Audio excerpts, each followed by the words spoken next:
एक बार एक राज्य के राजा ने महात्मा बुद्ध को अपने महल में बुलाया और उनसे कहा, मैं आपसे कुछ मांगना चाहता हूँ, क्या आप मुझे देंगे? महात्मा बुद्ध बोले, बताओ तुम्हें क्या चाहिए? राजा उनसे कहने लगा कि आप अपना भिक्षा पात्र मुझे देंगे? महात्मा बुद्ध ने बिना कुछ पूछे अपना भिक्षा पात्र उस राजा के हाथ में दे दिया। उनके कपड़ों के अलावा ये भिक्षा पात्र ही उनके पास सांसारिक वस्तु थी, जिसे उन्होंने बिना कुछ सोचे उस राजा को दे दिया। राजा ने बदले में महात्मा बुद्ध को एक सोने का कटोरा दिया था, जिसके चारों तरफ हीरे मोती जड़े हुए थे।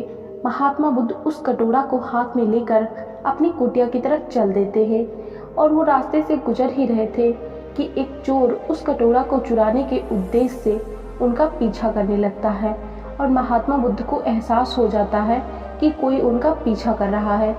महात्मा बुद्ध ने सोचा कि इस सोने के कटोरे की वजह से चोर उनका पीछा कर रहा है।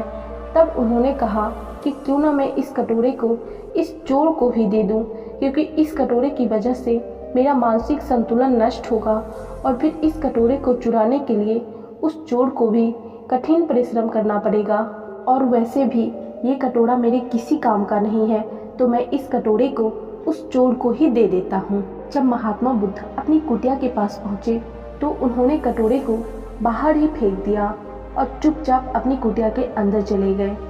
चोर एक पेड़ के पीछे छिपकर सब देख रहा था। जब उसने देखा कि महात्मा बुद्ध उस कटोरे को बाहर ही फेंक दिए हैं, तो उसके मन में आया कि जरूर इस कुटिया में इससे भी कीमती चीज रखी हुई है, इसलिए इसे इस कटोरे की कोई परवाह ही नहीं है। यह सोचकर चोर कुटिया के अंदर जाता है, और जब वह कुटिया के अंदर जाता है और कुटिया के चारों तरफ देखता है तो देखता है कि कुटिया तो एकदम खाली है। वह मन में सोचता है कि जब इस महात्मा के पास कुछ नहीं है तो इसने सोने के कटोरे को बाहर क्यों फेंक दिया। वह अपने आप से कहने लगता है कि इसके पास कुछ हो या ना हो, इससे मुझे क्या, मुझे तो बस कटोरा चुराना है और यहाँ से निकल जाना है। यह सोचकर वह जैसे ही कुटिया से बाहर आता है और उस सोने के कटोरे को उठाने लगता है, तब उसके मन में फिर वही ख्याल आता है कि जब इस महात्मा के पास कुछ भी नहीं, फिर भी इस कटोरे से कुछ लेना देना नहीं, ऐसा क्या है इस महात्मा में। और इस प्रश्न का उत्तर जानने की जिज्ञासा उसके मन में जाग गई, और फिर वहाँ से वह कुटिया के अंदर गया और वहाँ जाकर महात्मा बुद्ध के सामने बैठ गया।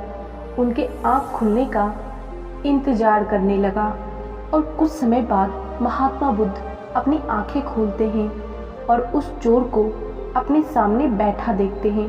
वो उस चोर को देखकर मुस्कुराते हैं और कहते हैं, तो तुम नहीं रोक पाए अपने आप को, तुम मेरे पास आ ही गए। चोर महात्मा बुद्ध से बोला, महाराज, मैं सिर्फ इतना जानना चाहता हूँ, आपने उस सोने के कटोरे को बाहर क्यों फेंक दिया? आखिर आपके पास ऐसा कौन सा धन है जो हीरे से जड़े उस कटोरे से भी कीमती है?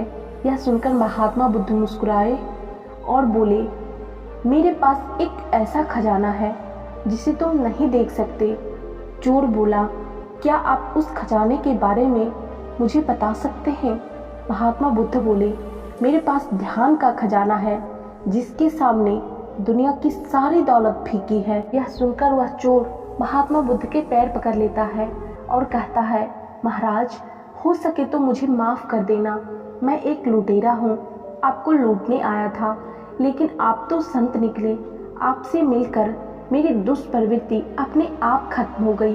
अब मुझे इस दुनिया का कोई धन दौलत नहीं चाहिए।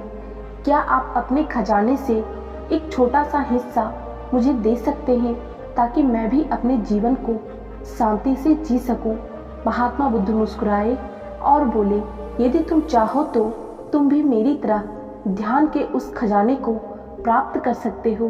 बस इसके लिए तुम्हारे अंदर एक मजबूत संकल्प शक्ति का होना जरूरी है। यह सुनकर चोर ने कहा, महाराज, मुझे ध्यान करना नहीं आता, क्या आप मुझे ध्यान करना सिखा सकते हो? महात्मा बुद्ध मुस्कुराए और बोले, ध्यान करना बहुत ही आसान है। इसके लिए तुम्हें सबसे पहले एक शांत और आरामदायक जगह का चयन करना है। फिर एक चटाई बिछाकर बैठ जाना है ताकि तुम्हारा जमीन से संपर्क ना रहे। और ध्यान रहे तुम्हारे रीढ़ की हड्डी एकदम सीधी होनी चाहिए। फिर तुम्हें अपनी दोनों हथेली को अपने घुटने पर रखना है। याद रखना हथेली ऊपर की ओर होनी चाहिए। अब तुम्हें अपनी आंखें बंद कर लेनी है और तुम्हें लंबी और गहरी सांसें लेनी है। सांस लेते समय कोशिश करना जब तुम सांस लो तो तुम्हारा पेट अंदर और बाहर की ओर हो। उसे सांसें लंबी और गहरी होती है। इसके बाद अपनी सांसों को समान अवस्था में आने दो और हर एक आती जाती सांसों पर अपना ध्यान केंद्रित करो। कोशिश करो अपने सांस के हर एक अवस्था को महसूस करो।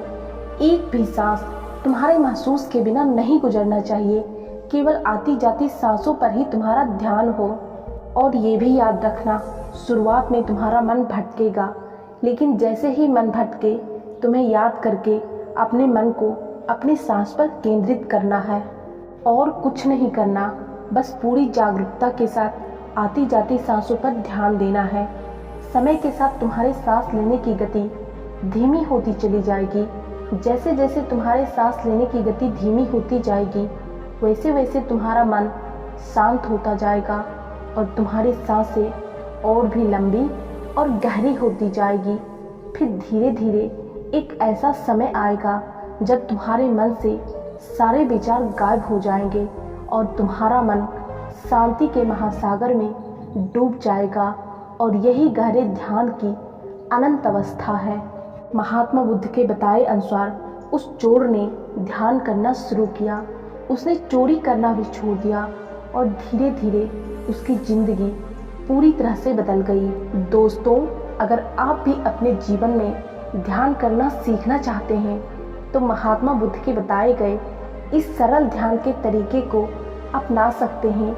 इसमें आप एक दिन में महारत हासिल नहीं कर पाएंगे। इसके लिए आपको काफ़ी लंबे समय तक अभ्यास करना पड़ेगा। शुरुआत आपको सिर्फ 10 से 15 मिनट करने से करना है और फिर आप कुछ हफ्तों में ही अपने अंदर एक अद्भुत बदलाव को महसूस करेंगे।